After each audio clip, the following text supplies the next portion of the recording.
So, over the years, I've always been curious if the three major villains in Naruto were all executed in a different way of writing that could have been way better for them. Over the years, people started to complain about how they were all treated at the very end. Most would say Nagato had the best end-off for his character, unlike Madara and Obito, but sometimes I feel like Nagato could have had more of an impact in the series if he lived after the Konoha invasion. People used to have a very huge problem with how Obito went out years ago, and Naruto saying he was the coolest guy, and we all know how Madara went out.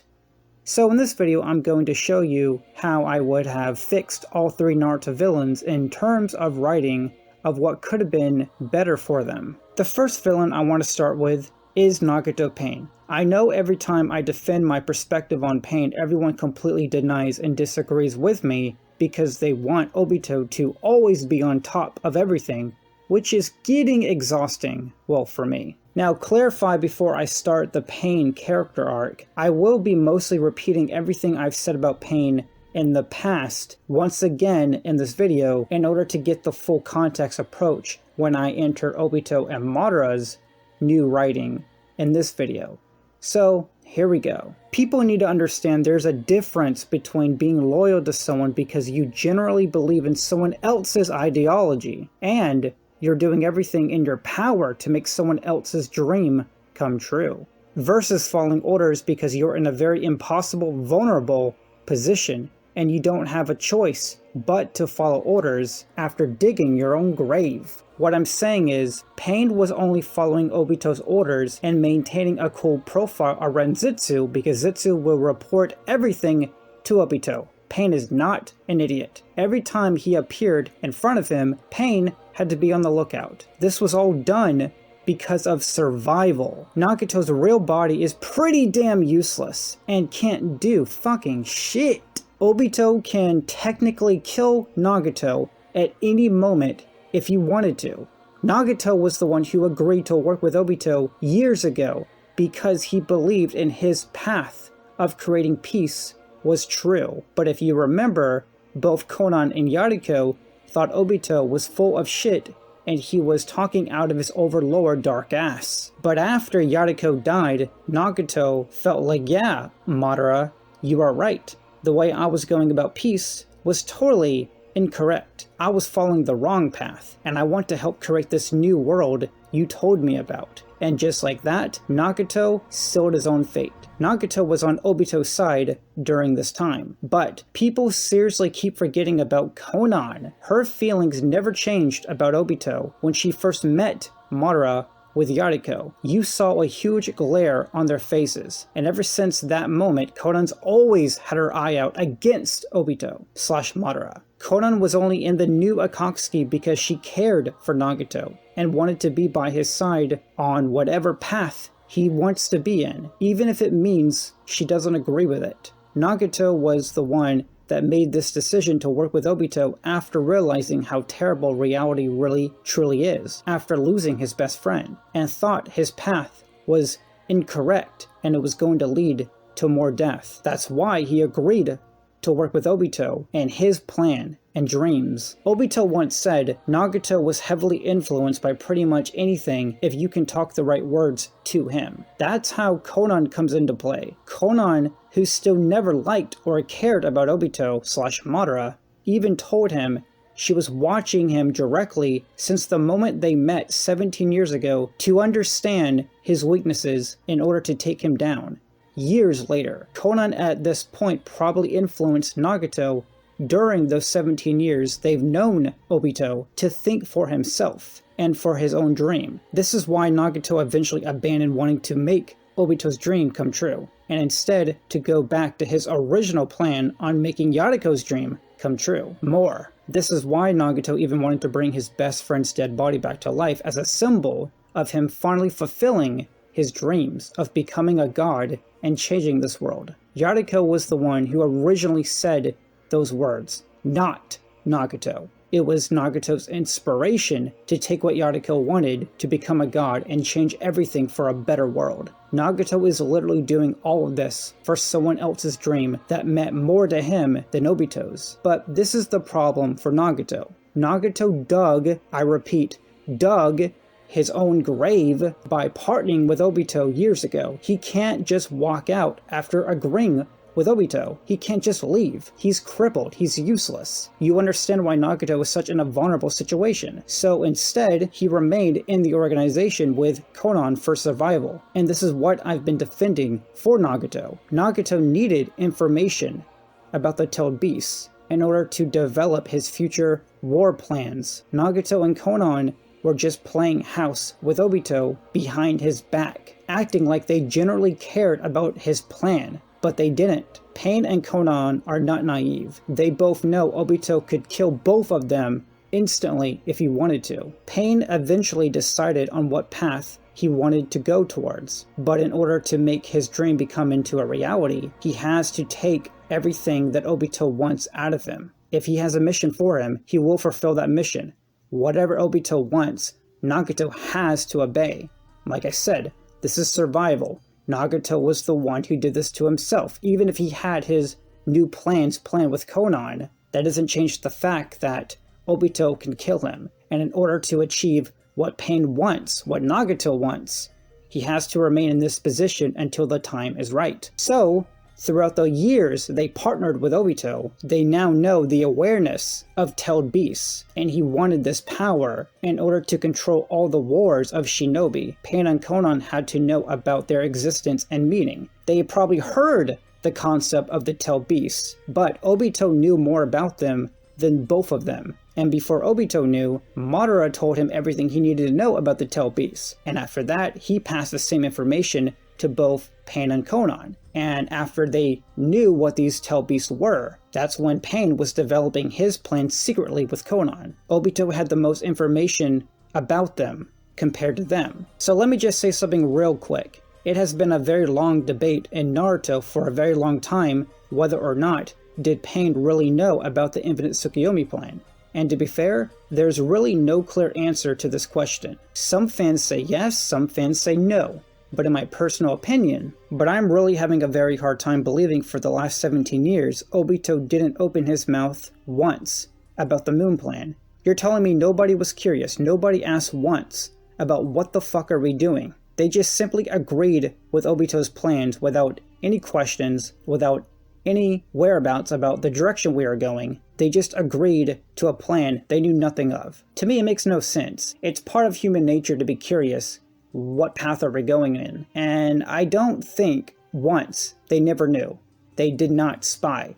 They did not eavesdrop on any moment they could. I just do not see it. They secretly found out, or Obito did talk to them about it. The fans say that Obito never told Pain the truth. Pain never knew about Project Tsukuyomi. Even though that is what the fans say. It was never confirmed that Pain knew or did not know. That's just something us fans like to discuss. But in my personal, honest opinion, I have a hard time believing for 17 years the Infinite Tsukuyomi plan was never brought out once. Nagato agreed with Obito's ideology, but at some point he had to share some information to convince him to stay with him. I just don't see how that's realistic, in my personal opinion. But it really makes no sense to me whatsoever. If Pain knew about the moon plan, why in the world does he want to control the ninja wars if he can just put everyone under a dream, and it would have saved him so much more trouble and time? Like, it literally makes no sense to me. So you're telling me, nearly 20 years straight, since Naruto was a baby, Pain and Konan knew absolutely nothing about the moon plan, and they are going in a completely different direction that's only going to cause major flaws and problems for Obito's plan, because Obito was too dumb to not tell them the truth for 17 years. So because of that context, they are just going to go in their own direction? So let me see if I understand this right. Pain and Konan are going in their own completely new direction that has nothing to do with Infinite Tsukuyomi, because Obito failed to tell them anything about the moon plan, and because of that context, they do have the right to use the power on their own terms for what they want, because on their perspective, it seems like the Akatsuki didn't have a true goal if Obito and Konan truly did not know anything. Because if you really think about it, this pretty much makes major flaws and problems for Obito's plans of infinite Tsukiyomi. Because sincerely, what Pain wants and what Obito wants to do with the power of the Tell Beasts, Obito and Pain's goals do not have anything in common whatsoever. I don't know what to tell the Obito fans anymore. Pain may have seemed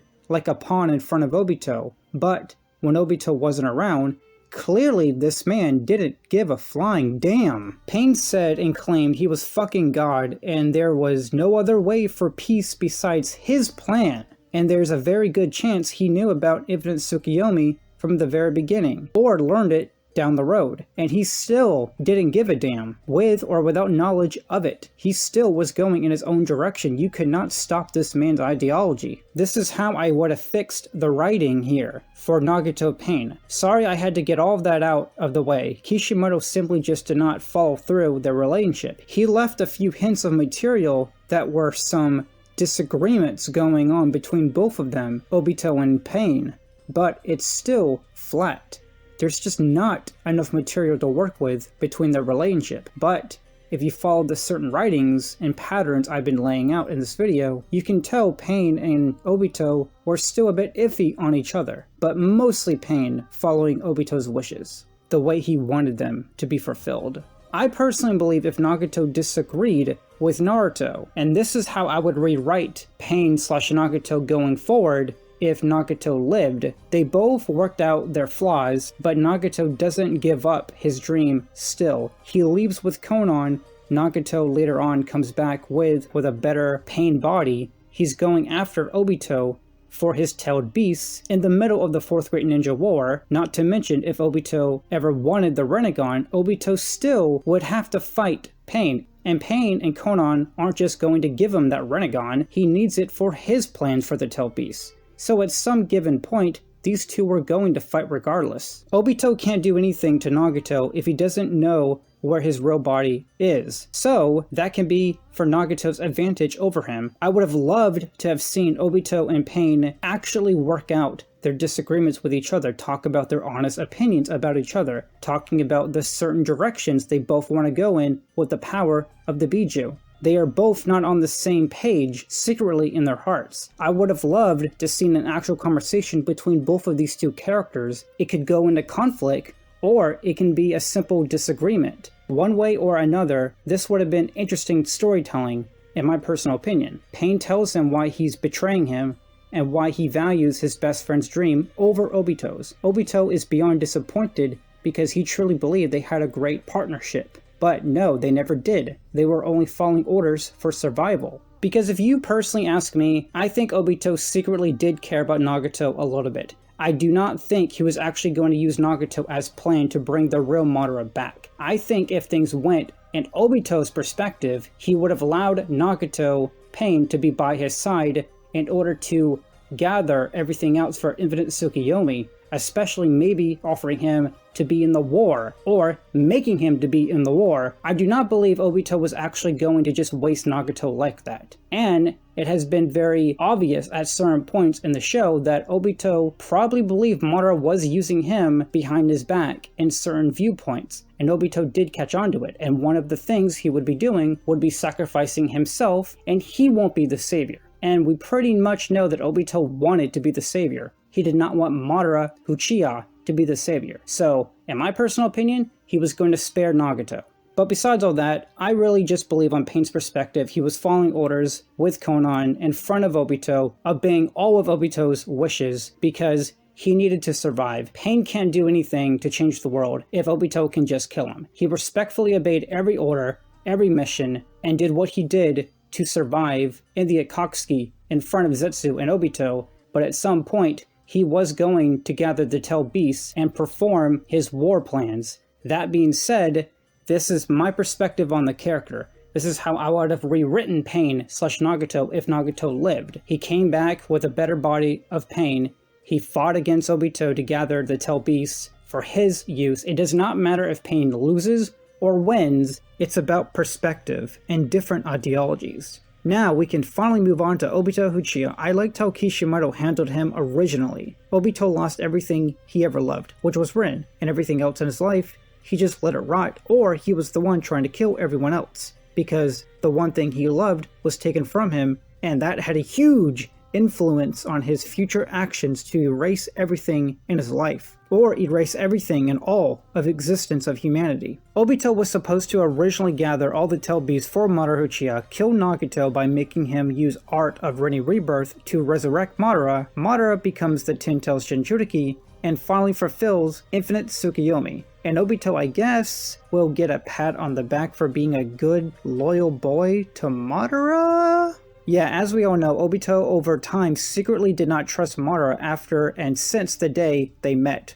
Obito didn't care who created the plan. It was something that he believed in, and he wanted to make it a reality. It does not make sense for Obito to make Nagato use Rinne Rebirth to resurrect somebody who he does not trust, who can actually fucking kill him, just for Obito to put himself in a very impossible situation. This is why I do not believe Obito was going to kill Nagato. Why would you resurrect the one guy who could kill you in a heartbeat, the same man you do not trust, versus having someone who's been by your side forever, and it does not matter if Pain was planning against him or a completely different plan over him, the fact remains, in Obito's perspective, Nagato was always by his side, and he's much more less of a threat than Madara with the perfect fucking Susanoo. I'm just saying, it's common sense, man. What I would have fixed for Obito, let Obito and Madara actually have a decent fight on who deserves to fulfill the moon plan. And before people say Madara would absolutely destroy Obito, and once again, it's not about winning or losing, it's about shit fucking happening for storytelling. Madara Uchiha tells Obito the truth about Rin, that he made Obito see a false reality that he believed that was true. Obito is in shock, and mentally he has a breakdown naturally. And I know this is going to piss off a lot of Obito fanboys, but I'd rather Obito in this version, my version, not have a redemption arc. I don't know what it is with people about villains needing a redemption arc every time a story goes on. It worked for Nagato, but holy shit, Obito did not need one. Obito just comes off way more memorable as a villain than turning good. Also, another thing to add that may upset people, I'm taking away 6 past Obito. Sometimes I really think about it, and I really ask, what was Kishimoto's intention for making him a god temporarily? Just for Madara to have the exact same powers later on, but when Madara got them, he didn't mess around with that form. He got down to business immediately. Well, actually, he was messing around with the 8 Inner Gates because he specifically said one is rarely ever to meet and fight the 8 Inner Gates. So yeah, admittedly, he was just wasting time here for fun. But moving on, while when 6 past Obito had it, the whole battle was dragged for 10 whole episodes, completely different in the manga, pacing and runtime, I'm aware of this. But because of Obito's ego, he really wanted to push Naruto to see if his path was correct or not, instead of actually killing him. Obito could have killed Naruto hours ago, but the only reason why he didn't was because he even admitted he wanted to understand Naruto's perspective if he took something precious from him in order to drive Naruto into darkness. And if Naruto gave into that darkness, well, then Obito's path was right after all. Which, yes, this is well written, I completely understand this, but people keep forgetting that Madara was going to fight Obito in order to gain powers of a god for himself, because Obito was the one who wanted to be the savior. He refused to allow Madara to become it. And honestly, after a while, Obito acted like Madara was not even around anymore. He was too busy doing his own thing, it felt like Madara didn't even exist in his reality anymore. He wanted to become the god and change everything. Secondly, this is confusing, but if both Madara and Obito had the exact same mindset, why would Madara even want to take him down?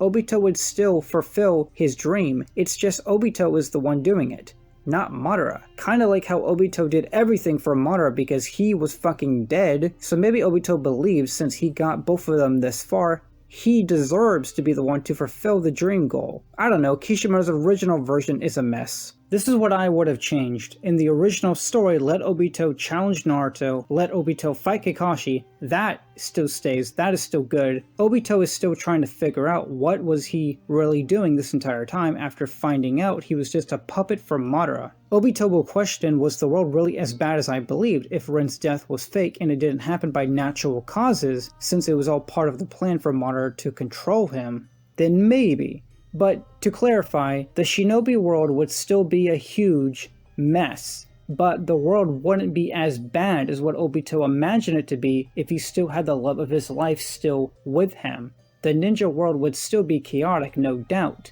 but it wouldn't be as traumatizing for Obito to not stand it if things were reversed a little bit. But the reality that Obito got, she was killed in order to brainwash him. Obito comes to terms with himself of how wrong his actions truly were and how evil of a person he became, but I'm taking away his redemption speech with Kakashi at the end, and I'm taking away his original death being killed by an alien rabbit goddess that no one gave a shit about, and just let Obito be killed by Kakashi. Kakashi has way too much weight on his shoulders of how he feels like he failed Obito as a whole person over the years.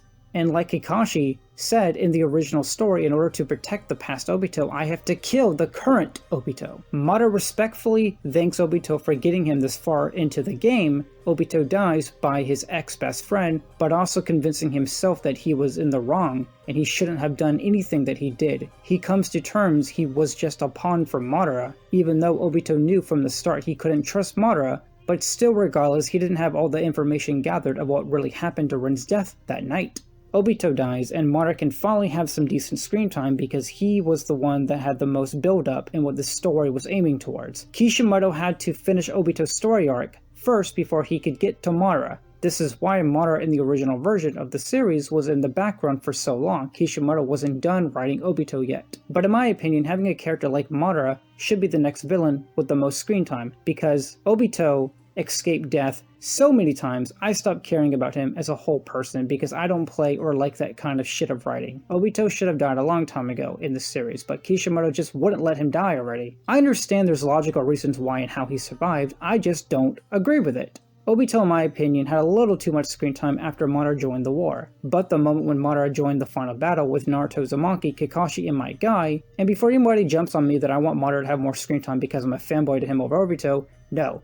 I still love Madara without a doubt, but I prefer Pain over him. I'm just trying to give some respect to Madara from a story standpoint. I just think Madara should have had more screen time from a story perspective because he was built up for so long, but instead we got 10 episodes of Obito fucking around with Naruto because of ideology. And now we can finally move on to Madara Uchiha. So when I said previously that 6 past Obito dragged on and it felt a little bit unnecessary because it didn't really serve a huge purpose, not to mention if Madara and Obito both had the exact same goal, why is it a problem for Obito to fulfill Project Tsukiyomi? Why should it be Madara? One, whoever does it, the plan is still going to be fulfilled, but Madara and Obito had this battle of, I should be the one to save the world, not the other one. That's just how it was, that's just how Kishimoto wrote the story. It was never explained why, but it does seem pointless and more time for Madara to deal with when he can just allow Obito to do the plan. The plan would still be achieved, it's just Madara's not going to be the one responsible for it, but Madara likes to be Madara, he wants to be the most strongest, he wants to be the one above everyone else, and if it means to take Obito down so he can be the one to justify this world's existence on a new era, well then, it's Madara's time to rise up. But that being said, this is when things get interesting for me personally. When Madara first showed up to fight the real Naruto, Kakashi, and my guy, both of them were fighting side by side as equal allies. Both of them got equally screen time. It wasn't until moments later the story was aiming towards Obito's story arc more than Madara. Obito's character arc had to be finished first, and then we'll get to Madara. But I do believe the 6 past Obito episodes phase was a bit dragging, and I think Madara should have taken the lead. But before this happened, when I said previously that Pain joining the war to fight Obito on who deserves to have the power of the Tail Beast and what they do with that power, they are both going to fight with ideology. Who deserves to have the power of the Tail Beast over the other person? Whose plans were better, controlling all the shinobi wars, or infinite Tsukiyomi? Pain and Obito do not die, none of them wins, it's just a small battle to get their point across. This is when I believe which was a huge missed opportunity here, that Madara did not meet Pain. I would have loved to see an actual conversation between both Pain and Madara discussing their ideologies on how they both view the world. Pain finally comes to terms on what actually is Project Tsukiyomi. Whether or not he did or did not know about it during his days in the Akatsuki, he's going to find out regardless with Madara. Then Madara is interested in Pain's plan after telling him what he was going to do with the Tail Beast of controlling all the Shinobi Ward and to make everyone know Pain and feel pain. Madara's intrigued. He's impressed that he did so much of his legacy by giving him the Rinnegan. But then this is the plot twist. Pain finds out the truth about his Rinnegan. This entire time, Pain is finally accepting, I was never this godly child. I was never this child of prophecy that Jiraiya once thought about me. I was never this gifted person. Madara gave him those eyes, but Pain believed that he was born with this power. But no, that's the plot twist. Nagato is going to be in shock. He's going to understand the fact that his viewpoint on the world is completely different now, and this may even make Pain/Nagato even rethink his whole ideology about changing the world after finding out he was never this godly being to begin with. Now then, this does not change anything at Pain's legacy. Nagato was coming on terms, knowing the truth about what really happened since he was a child, that Madara gave him this power. But what Pain/Nagato did with this power, he made it his own. Madara is intrigued of Pain's ideology. They both have a conversation. Obito is in the background a little bit, observing what is going on here. But I would have loved to see both these characters interact. Pain knows more about Project Tsukiyomi. Madara finds out more about Pain's mindset of how he would change the world. But now to make things even more interesting, even if Madara respected and was intrigued by how much Nagato has grown with the Rinnegan, Madara still technically has no use for him anymore. Madara will seek out Nagato's real Rinnegan since Madara's are Edo Tensei fakes. Pain came out here to do what he needed to do. He fought with Obito on who gets to tell Beast. None of them die because this part of my version of rewriting things is taking place before Kakashi killed Obito. Pain wasn't able to accomplish getting the tell Beast because Madara Uchiha intervened and changed everything.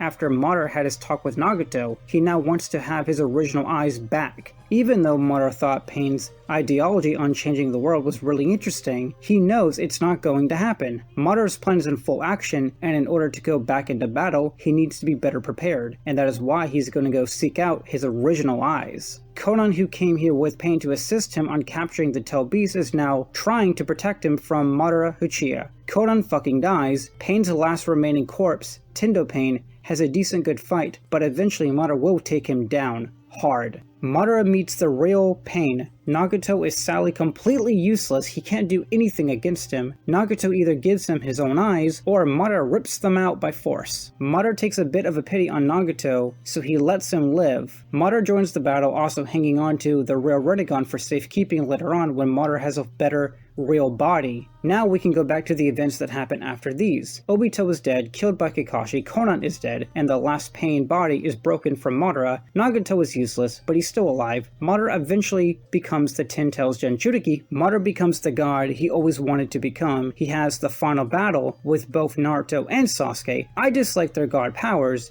but we're not going to get into that. The point is, they are having a final battle, something that we all wanted in the original series, but hell, we were fucking robbed. Now this battle is intense. Without Madara being killed off by Black Zetsu, there is no fucking Kaguya in my version. Naruto and Sasuke eventually find a way to defeat Madara.